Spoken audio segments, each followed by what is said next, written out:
அப்படின்னா எவ்வளவு பெரிய தத்துவங்கள் எல்லாம் நமக்கு சொல்லப்பட்டிருக்கு. யாரு கேட்கிறா? ஆமா, குளித்தலை இருக்கு பாருங்க, கரூர் மாவட்டம் குளித்தலை. அந்த ஐயர் மலைன்னு பேரு. இன்னைக்கு ஐவர் மலை ஐயர் மலையாக மருவி இருக்கிறது. தோகமலை ஐயர் மலை வரிசையா இருக்கா? அந்த ஐயர் மலைக்கு மேல காகம் பறக்காது, இன்னைக்கும் பறக்காது. அங்க மட்டும் இல்ல, அது போல எண்ணற்ற கோயில்கள் உண்டு. ஏன் காகம் பறக்காது? ஈசனுக்கு அபிஷேகம் செய்வதற்காக வைத்திருந்த புனித நீரை காகம் அறிந்து விட்டு தட்டி விட்டதாக வரலாறு. வெகுண்ட கோபம் கொண்ட சிவபெருமான், என் ஆலயத்திற்கு மேலே நீ பறக்காமல் போக கடவுது, மீறி பறந்தால் இறப்பா என்ற சாபம். இன்றும் மலைக்கு மேலே பறக்கிற காக்க மின்சாரம் பாஞ்சது போல விழுகுதாங்க. எண்ணற்ற அதிசயங்கள் இந்த நாட்டில் உண்டு. என்ன விஞ்ஞானம் வளர்ந்துருச்சு, விஞ்ஞானம் தான் பெருசுன்னு பேசுகிற ஒரு கூட்டம்.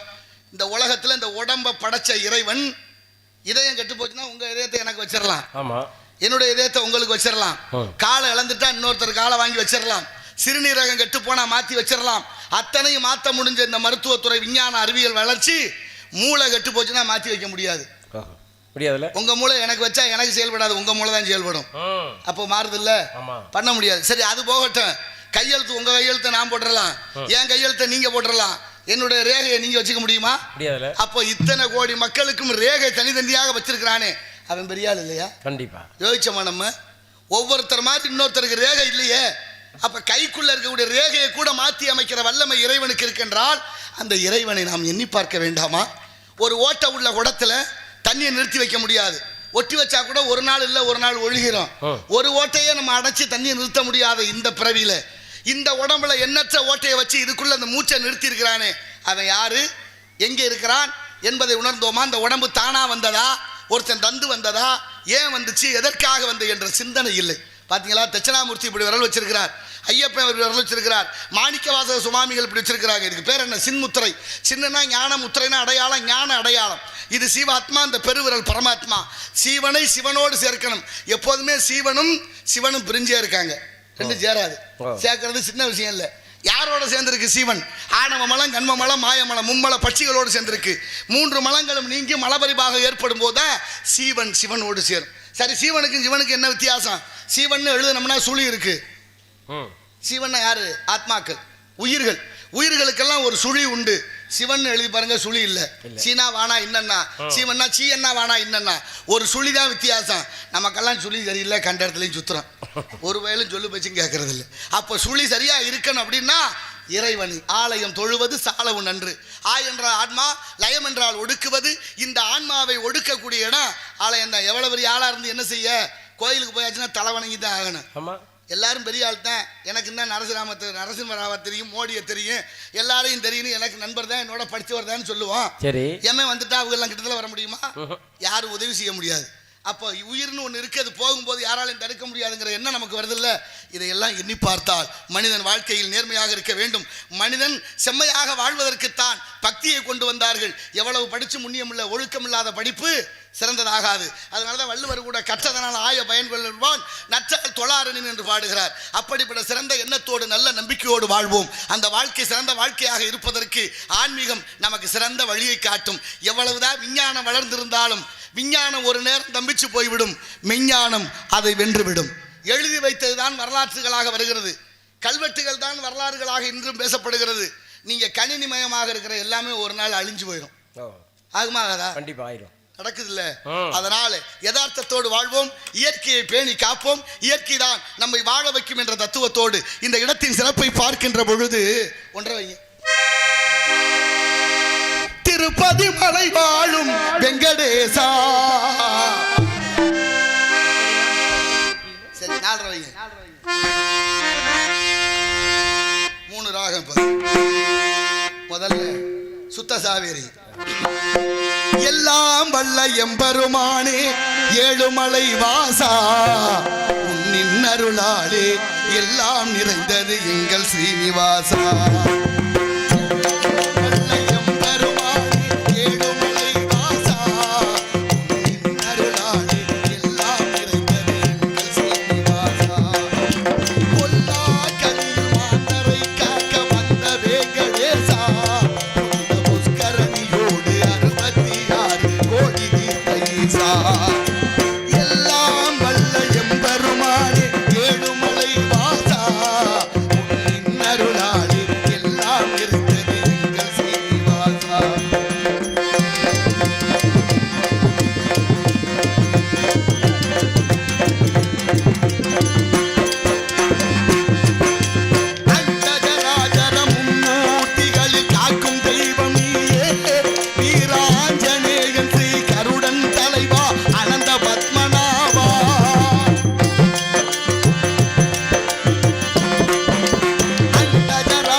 நன்றி நன்றி நன்றி.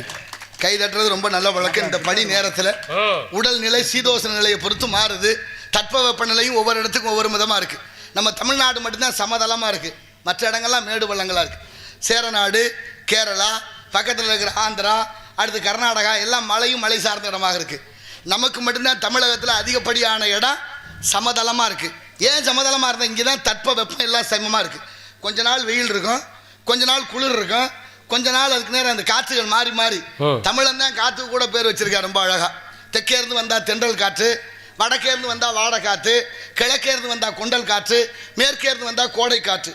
காற்றுக்கு கூட தமிழன் பேர் வைத்திருக்கிறான் என்றால் எவ்வளவு அற்புதமான விஷயங்கள் பாருங்க. அவள் அற்ப நுட்பமான இந்த வீரமும் அறிவும் சரிந்த தமிழ் சமூகம் இன்றைய நிலையை நினைக்கிற போது ரொம்ப வேதனையா இருக்கு. ஒருத்தர் நடந்து போயிட்டே இருந்திருக்காரு, மழை வந்துருச்சு. மழை வந்தா எங்கேயாவது ஒதுங்கலாமேன்னு பாக்குறாரு. பக்கத்துல நண்பனுடைய வீடு. படக்குன்னு நண்பர் வீட்டுக்குள்ள போயிட்டாரு. வீட்டுக்குள்ள போனா பாருங்க வேடிக்கை, வெளியில பெய்யுற மழையை விட வீட்டுக்குள்ள கொஞ்சம் அதிகமா பெய்யுது. அப்படின்னா என்ன, வீடு ஒழுகுது, கூரை சரியில்லை. நேற்று பார்த்தீங்களா பந்தல் போட்டிருந்தாங்க, அது வழியா பனி தண்ணி கீழே ஊத்திட்டு உள்ள உட்கார முடியல. அன்பான வேண்டுகோள் கிராமத்தார்களுக்கு இதன் வாயிலா சொல்லியே ஆகணும். மேடையை இவ்வளவு அகலமா அமைச்ச நீங்க நாங்க உட்கார்ற இடத்த ரொம்ப கொடுமையா வச்சிருக்கிறீங்க. நீங்க உள்ள வந்து பாருங்க, 5 பேருடைய பையோட உட்கார்ந்து இருக்க முடியுமான்னு பாருங்க. ஒருத்தர் வெளியில வந்ததுக்கு அப்புறம் தான் இன்னொருத்தர் பவுடர் போட முடியும். தயவு செய்து கருத்தில் கொள்ளுங்கள். மேடை அமைப்பதில் சிலப்பதிகாரம் மிகப்பெரிய இலக்கணத்தை வகுத்திருக்கிறது. மேடை என்றால் இப்படித்தான் இறக்கணும், அதுக்குன்னு ஒரு இலக்கணம் இருக்கு. ஏன்னா தமிழ் மொழிக்கு ஒரு இலக்கணம் இருக்கா, வேற எந்த மொழிக்கும் கிடையாது. சொல் பொருள் யாப்பு அணி எழுத்து இலக்கணம் என்ற தமிழுக்கு இருக்கு. அப்படிப்பட்ட தமிழர்கள் நம்ம எப்படி வாழணுங்கிறது வகுத்து வைத்திருக்கிறார்கள். ஏன் அத்தனையும் இழந்துட்டோமே, நல்லா இருக்குமா, அதுவும் சரியா இருக்கான்னா இல்லை. அப்படி ஒவ்வொரு விஷயத்தையும் சொல்லி பார்க்கிற பொழுது மழை உள்ள வீட்டுக்குள்ள பெய்யுது. சரி, அப்ப சொன்னார், போனவர் சொன்னார், என்ன அன்பா காசு பணம் வச்சிருக்கா, வசதியா இருக்கிற, இப்படி ஒழுகிற வீட்டுக்குள்ள இருக்கலாமா, அழுகிற வீட்டில் கூட இருக்கலாம், ஒழுகிற வீட்டில் இருக்கக்கூடாது. நான் பாப்பா நீ இப்படி கூரையை மாத்தாம இருக்கிறியா, சீக்கிரத்துல கூரையை மாத்து அப்படின்னார். அவர் சொன்னார், நானும் மாத்தலாம்னு தான் நினைக்கிறேன், ஒரு 10 நாளா விடாம மழை பெய்தப்பா, எப்படி மாத்துறது, அதனாலதான் மாத்தலைன்னார். இவர் சொன்னாரு, மழை பெய்யும் போது மாற்ற முடியாது, அதெல்லாம் சரிதான், மழையெல்லாம் விட்டதுக்கு அப்புறம் வெயில் காலம் ஒன்று வரும்ல, அப்பவாது இந்த கூரையை மாற்ற வேண்டியதானேன்னாரு அவர். அவர் சொன்னார், மழையெல்லாம் விட்டதுக்கு அப்புறம் அதை எதுக்கு மாற்றணும், அதான் வெயில் அடிக்கும்ல. இப்படித்தான் இருக்கு நம்ம பொழப்பம். முன்னால போனா கடிக்குது, பின்னால வந்தா உதைக்குது, கழுதைக்கு வாக்கப்பட்ட பொழப்பா போச்சு. எதையும் சொல்ல முடியல, சொல்லாம இருக்கவும் முடியல. நேர்மையா வாழ்றது உள்ளங்கை நெருப்பு போல இருக்கு. ஏன்னா நல்லவர்களாக வாழ்வது மிக மிக ஆபத்து. மேல்நாட்டறிஞன் பெருநாட்சா, நேரான மரம் தான் சீக்கிரம் வெட்டுப்படுது, நேரான ஆணிதான் சீக்கிரம் அடிபடுது, நேர்மையான மனிதன் தான் சீக்கிரம் தண்டிக்கப்படுகிறான். இங்க பாதை பூரா வளைஞ்சில்ல, பாதை மட்டும் வளைஞ்சில்ல, மனிதர்களும் வளைஞ்சு வளைஞ்சு தான் நடக்கிறோம். யாரும் நேரா நடக்கிறதே இல்லை. உலகமே வளைஞ்சு வளைஞ்சு நடக்கிற போது ஒருத்தர் மட்டும் நேரா நடக்கணும்னா முடியுமா? எல்லாரும் வளைஞ்சு வளைஞ்சு நடக்கிற போது ஒருத்தர் மட்டும் நேரா போகணும்னா எத்தனை பேர்ட்ட அடி வாங்கணும்? கண்டிப்பா நேர்மையானவர்களுக்கு கிடைக்கக்கூடிய பரிசு அது. நேர்மையா இருக்கணும்னா அவ்வளவு சிரமமா இருக்கு. மிக மிக நல்லவர்களாக இருப்பது ஆபத்து. மேல்நாட்டறிஞன் பெருநாட்சா 4 சொல்லட்டுமா? நபிகள் நாயகத்தை கல்லால் அடிச்சது இந்த உலகம், இயேசுநாதரை சிலுவையில் அரைஞ்சது இந்த உலகம், அப்பர் பெருமான கல்லுல கட்டி கடல்ல போட்டான் மகேந்திர பல்லவன், ஞான சம்பந்தர் குடியிருந்த மடத்துக்கு தீ வச்சான் ஜமனர்கள் மதுரையிலே, இந்த உலகம் உருண்டேன்னு கண்டுபிடிச்ச கிரேக்க விஞ்ஞானி கல்லூலியவை உயிரோட கொளுத்தியது இந்த உலகம், மகாத்மாவை சுட்டது இந்த உலகம். இதை விட என்ன வேணும்? வீட்டுக்கு வீடு ஆட்டுக்குட்டி புள்ள மாதிரி வளர்க்குறோம். ஆடு புள்ள மாதிரி வளருது, மச்சினை வீட்டுக்கு வந்துட்டாருன்னா அதுக்கு ஆயுசு முடிஞ்சு வருது. எந்த ஆட்டுக்குட்டியாவது பேரம்பேத்தி எடுத்து செத்துருக்கா? ஆடு கடிச்சு மனுஷன் ஜாகலை, கோழி கொத்தி மனுஷன் ஜாகலை, மாடு கடிச்சு மனுஷன் ஜாகலை, மீன் கடிச்சு மனுஷன் ஜாகலை, அதெல்லாம் கடிச்சு மனுஷன் ஜாகலை. நான் ஒன்றும் சொல்லலை. ஆடு செய்வோம், மாடு செய்வோம், மான் செய்வோம், குரங்கு செய்வோம், யானை செய்வோம், அத்தனையும் செய்வோம். மனுஷன் மட்டும் செய்வோம்னா சாப்பிட வர்றதில்லை. எப்படி சாப்பாடு போட்டாங்க பத்தியெல்லாம், சப்பாத்தி, இட்லி, இடியப்பம், அது மட்டும் உங்களுக்கு பத்தாதுன்னு சோறு சாம்பார், அது அந்த பசங்கள்லாம் நின்று பரிமாறின விதம், அதான் உப்பிட்டவரை விருந்தோம்பலுக்கு பெயர் போன நாடு நம்ம தென்னாடு. விருந்தோம்பலுக்கு பெயர் போன நாடு. வள்ளுவரே 133 அதிகாரத்துல ஒரு அதிகாரம் விருந்தோம்பல்னு வச்சாரு. அவ்வளவு உத்தமமான உன்னதமான நாடு தமிழ்நாடு, தமிழகம், தென் தமிழகம். ராமனே தமிழ் படித்ததாக கம்பர் பாடுறாரு. என்றும் உள்ள தென்தமிழ் இயம்பீசை கொண்டான் என்று. ராமரு அம்மானு படிச்சாராம்.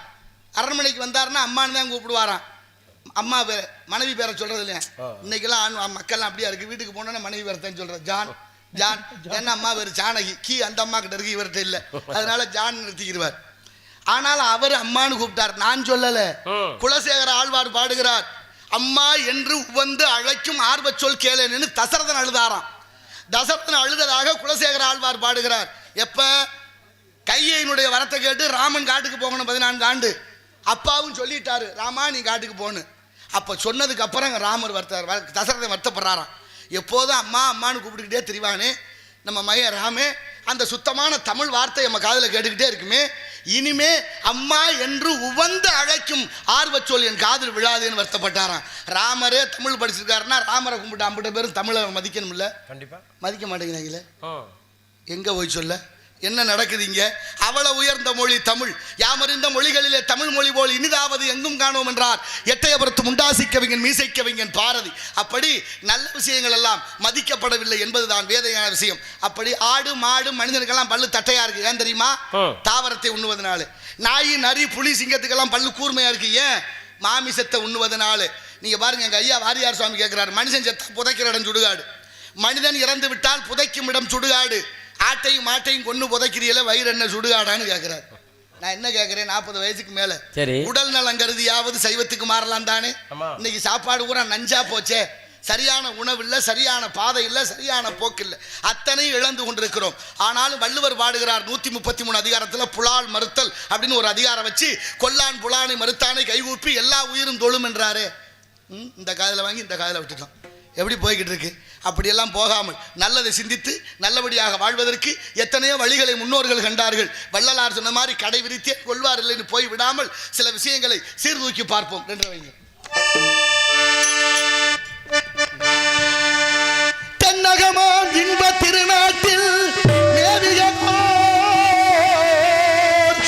கண்ணடத்து குடகுமலை கனிவயிற்றில் கருவாகி தலை காவிரியனும் தாதியிடம் உருவாகி ஏர் வீழ்ச்சி காணாது இருக்க சிவசமுத்திர நீர் வீழ்ச்சி எனும் பேரில் நீண்ட வரலாறாய் வண்ணம் பாடி ஒரு வளர்தென்றல் தாளாட்டு கண்ணம் பாடி அணை கடந்து ஆடு தாண்டும் காவிரி என பேர் பெற்று அகண்ட காவிரியாய் பின்னடந்து